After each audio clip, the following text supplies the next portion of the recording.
भगत के बस में है भगवान। आज लेके आया हूँ आप लोगों के लिए एक और नई कहानी। काफ़ी दिनों के बाद कई लोगों के तो एक बंदे का फ़ोन आया मेरे पास कि आपके द्वारा कहानी डली हुए 7-8 दिन हो गए, तो एक कहानी फिर लेके आया हूँ। ये प्लानिंग सब उस ऊपर वाले की जिसको आप मानते हो। तो कहानी पे आते हैं सीधे कि एक बार एक भक्त भगवान जी के मंदिर में जाता है, बड़ा घुला मिलाता है भगवान से और बातें करता है। तो वो कहता है, हे प्रभु, मैं आज देखना चाहता हूं आपकी जगह पे खड़े होके कि लोग क्या मांगते हैं, क्या उनकी दशा होती है आपके सामने नतमस्तक होने के बाद, क्या क्या मांगते हैं। तो आप भ्रमण करे आइए, सांसारिक भ्रमण करे आइए और मैं आपकी जगह पे खड़ा होता हूं। तो भगवान बोलते हैं कि ठीक है, मैं खड़ा तो होने दूंगा आपको, और उसकी एक शर्त है। शर्त यह है कि सबके लिए प्लानिंग मैंने करके रखी है, सब लोगों के लिए मैंने प्लानिंग करके रखी है। आपको सिर्फ खड़े ही रहना है, सिर्फ आपको देखना है, किसी में कोई हलचल नहीं करनी है, किसी को कोई सुझाव नहीं देना है। एग्री होते हैं, भगवान निकल जाते हैं और भक्त खड़ा होता है। भक्त खड़े होते हैं तो एक व्यापारी आता है, धनी व्यापारी आता है। उस धनी व्यापारी भगवान को नतमस्तक करता है, हे भगवान, मेरे काम में वृद्धि दो, मेरे को ये दो, फलान दो, ढमका, बहुत कुछ मांगने के बाद, और वो भगवान को ऐसे नतमस्तक होने के बाद जैसे मुड़ता है तो उसकी एक धन की पोटली, एक पैसे की पोटली उसकी गिर जाती है और वो प्रणाम करके चला जाता है। उसके कुछ देर के बाद एक बहुत ही गरीब व्यक्ति आता है। वो गरीब व्यक्ति भी भगवान से मांगता है, हे प्रभु, कई दिन हो गए, घर में खाने को नहीं है, गरीबी से मरा जा रहा हूँ, मेरी सहायता कीजिए। जैसे ही वो नतमस्तक भगवान को फिर करता है तो उसको वो धन की पोटली वो दिखती है और वो लेके फिर भगवान को धन्यवाद करता है, हे प्रभु, आपकी महिमा अपरंपार है, आप तुरंत सुनते हैं सबकी। उसके थोड़ी देर के बाद एक जहाज का कैप्टन आता है। वो भगवान को प्रणाम करता है, हे प्रभु, 15 दिन के लिए समुद्री यात्रा पे जा रहा हूं, मेरे परिवार का ख्याल रखना, मेरा ख्याल रखना, मेरे समुद्र का जहाज का ख्याल रखना।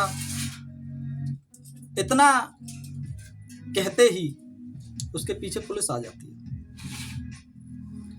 कि वो व्यापारी जिसकी पोटली गिरी थी वो पुलिस लेके आ जाता है और वो कहता है कि मेरा ये इसने चुराया है, जो मेरा धन गिरा है वो इसने चुराया है। इतने में तो वो जो भक्त था बोल पड़ा कि नहीं नहीं, वो इसने नहीं चुराया, वो तो वो गरीब ले गया, देखो वहां जाइए और वो आपको पोटली वहां मिलेगी। हुआ, शाम होती है, भगवान आते हैं लौट के, और जब भगवान लौट के आते हैं तो भक्त बड़ा उत्साहित होके बताता है, हे प्रभु, देखिए आज मैंने कितना अच्छा कार्य किया, आज मैंने एक व्यक्ति को चोरी करने से मैंने उसको बताया। और तो भगवान बड़े उदास होके कहते हैं, मैंने कहा था ना, आप इंसान हो, इंसानियत आप आ गई आपके अंदर, भगवान बनना इतना आसान नहीं है। और मैंने आपसे ये भी कहा था कि मैंने सबकी प्लानिंग करके रखी है। देखो, जो व्यक्ति पहले आया था प्रेयर करने, प्रार्थना करने के लिए, उसके पास इतना धन है कि उसको कोई समस्या नहीं होती, इतने धन से उसको कोई समस्या नहीं होती। अगर वो जो गरीब व्यक्ति था जो लेके गया था, उसके यहाँ जो खाने का प्रबंध यहाँ से हुआ था वो हो गया था। और जो नाविक जा रहा था ना, जो जहाज का कैप्टन जा रहा था, समुद्र में बहुत ही बड़ी समस्या, तूफान आने वाला है, उसकी डेड होने वाली है, वो मरने वाला है और तूफान के कारण उसका जहाज डूबने वाला है। ये प्लानिंग मैंने करके रखी थी, अब उसकी घरवाली विधवा हो जाएगी, बच्चे अनाथ हो जाएंगे, बताइए। तो भक्त हाथ जोड़ता है, हे प्रभु, मुझसे गलती हो गई, सारी प्लानिंग उसने करके रखी है। अगर मैंने जो प्लानिंग की थी, भगवान बोलते हैं, मैंने जो प्लानिंग की थी वो ये थी कि जो नाविक था उसको पुलिस पकड़ के ले जाती, 10-15 दिन वो बंद रहता, वो बच जाता, सारी सिस्टमेटिक मैंने करके रखी थी।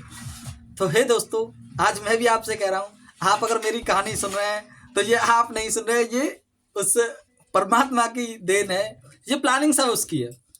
तो अच्छा लग रहा है, आप कैसी कहानियाँ सुनना चाहते हैं हमें कमेंट में बताएं, और अच्छा लगता है और लक्ष्मी नारायण जी चैनल को सब्सक्राइब करें, और लक्ष्मी नारायण प्रजापति फेसबुक चैनल भी है, आइए सुनिए कहानी।